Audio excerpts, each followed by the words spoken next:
महाराष्ट्राचा आवाज आपल्या हक्काचा। नवा आवाज महाराष्ट्र न्यूज चॅनल मध्ये आपले स्वागत आहे। तर पाहूया आजच्या महत्त्वाच्या काही घडामोडी। उल्हासनगर महापालिका बांधकाम विभागातील कनिष्ठ अभियंता तरुण सेवकानी यांना निलंबित करण्यात आले। आयुक्तांनी विकास कामांबाबत कारणे दाखवा नोटीस बजावली होती, परंतु समाधानकारक खुलासा प्राप्त न झाल्याने निलंबनाची कारवाई करण्यात आली। गेल्या महिन्यात आयुक्त मनीषा आव्वाळे यांनी नेताजी उर्फ प्रभात गार्डनची पाहणी केल्यावर कोट्यवधी रुपये खर्चूनही गार्डनचा विकास दिसला नाही। त्यांनी गार्डन कामाबाबत चौकशी नियुक्त केली होती। तसेच सेवकानी यांची प्रभारी शहर अभियंता पदावरून थेट मूळ कनिष्ठ पदावर बदली केली। दरम्यान आयुक्तांनी गेल्या 3 वर्षात पूर्ण झालेल्या कामांची अद्यापपर्यंत देयके सादर केली नाही। तसेच अद्याप सुरू न झालेली कामे रद्द केली नाही।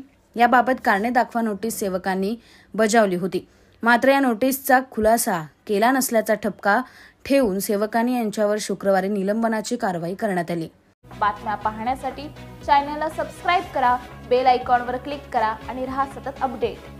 तुमच्या परिसरातील काही घडामोडी किंवा समस्या असतील तर आमच्या वृत्तवाहिनीला संपर्क करा आणि तसेच सतत अपडेट राहण्यासाठी आमच्या वृत्तवाहिनीला सबस्क्राइब करा आणि बेल आयकॉन दाबायला विसरू नका।